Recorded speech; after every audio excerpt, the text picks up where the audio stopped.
Good morning. My name is Inspector Matt Hagen from North Yorkshire Police. I'm currently the interim chair of the Raptor Persecution Priority Delivery Group. Thanks very much for joining us, Matt. And can you tell us a bit about the laws around hen harriers and other birds of prey?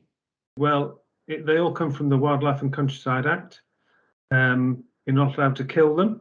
You're not allowed to disturb them when they're nesting. Those are the main ones that we investigate as the police. And what are the challenges that you face when you're investigating these things?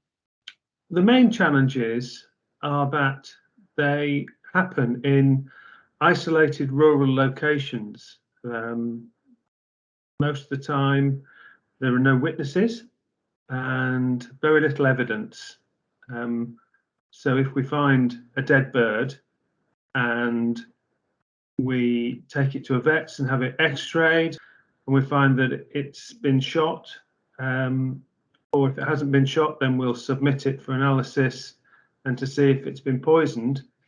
And then you have the difficult task of trying to find out who's done that. And it's very, very difficult to try and link an individual to the death of that bird. There was one estate on the North York Moors National Park. There were 5 dead buzzards that we found. 4 of them had definitely been shot, and from the post-mortem it suggested that the 5th one had been shot as well. We've analysed mobile phones, and all this takes such a long time and costs a lot of money, and ultimately at the end of it all,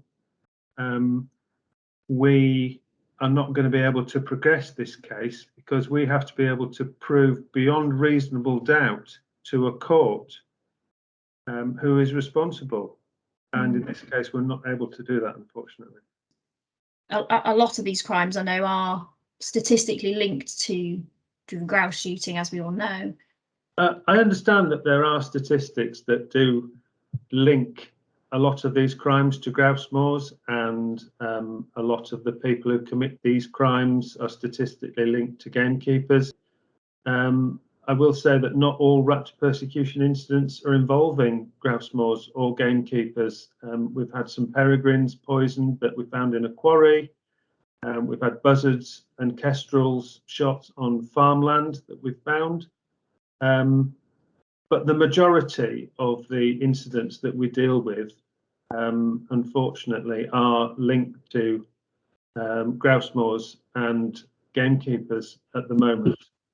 Okay. And how does it feel for you, sort of knowing these crimes are being committed? You mentioned all the sort of time and the effort and the resources that go into these things, often without a successful outcome. Yeah. As a police officer in North Yorkshire, I find it frustrating and I find it embarrassing that North Yorkshire is the worst county, for want of a better expression, for raptor persecution in the whole of the country, and statistically has been for the last 6 or 7 years. The bird crime figures, and the challenge for us is, what are we doing about it? Not enough is the answer, but I do know that the officers on the ground are trying really, really hard to try and investigate these crimes as they happen and catch the people who are committing these crimes. We're just a little bit frustrated that the legislation is not easy to work with, is limiting in some ways. It's limiting in the ways that we're allowed to investigate certain crimes. And we do find it very, very difficult. But the number of raptor persecution incidents in North Yorkshire is head and shoulders above any county in the country at the moment. And it is, as I've said, frustrating and embarrassing. Right. And you're head of the RPPDG, which is a group the RSPB sits on as well, along with members of the shooting fraternity. Can you tell us a bit more about that? Well, we look at 3 areas in the RPPDG. We're looking at prevention, enforcement, and intelligence, and we try and work together and come up with strategies to focus on those 3 areas. I'm currently setting up the subgroup on enforcement, and we're having representatives from all the regions, the police regions within England and Wales. And we're going to look at training for wildlife crime officers, for all police officers, for CPS lawyers, and for magistrates. And as partners, the hope is that we come together and work together, trying to educate people, so members of the public, to recognise what raptor persecution is, record it and report it, but also working with police officers and anybody anybody that works or lives in the countryside to tackle raptor persecution. And what should people do? What should they look out for? I think if members of the public are out and about and they see something that they're not comfortable with in relation to a bird of prey, so whether they think it may be shot or caught in a trap or poisoned, they can ring the WIS hotline number. That's WIIS, that's the Wildlife Incident Investigation Scheme, and report it to Natural England. They have field officers and investigation officers that can come out and investigate. Or they can ring 101 and report it to the police, and we will come out and investigate it as well.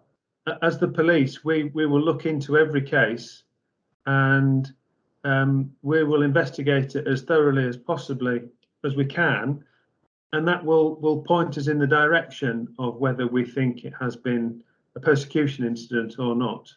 Okay, that's great. So what do you think needs to change in order for raptor persecution to be a thing of the past?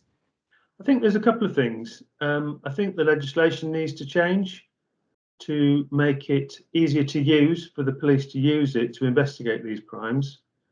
And because they're so difficult to police and investigate, and because I think that these crimes, these incidents, are actually really damaging to the shooting industry, for want of a better word, that they need to engage and almost sort it out from within, really, because I think that they see that their industry, their occupation, source of their income, their lifestyle is under threat because of some individuals who are carrying on persecuting birds of prey. And but I do know in the background there are serious efforts taking place to try and stamp this out. But there's a huge difference between being able to prove something beyond reasonable grounds to a court and knowing what's happened, knowing who's done what and where, but being able to prove it. So, and that's part of the intelligence side. So we do know some of the individuals involved. We do know where they are and what they get up to, but proving it is a whole different matter. Oh, thanks, Matt, for your time and for your continued work. It's okay. It's a pleasure. I just hope in years to come that from the bird crime figures we will be able to see that the tide is turning, and that the numbers of incidents and the numbers of birds being killed in North Yorkshire and nationally is reducing.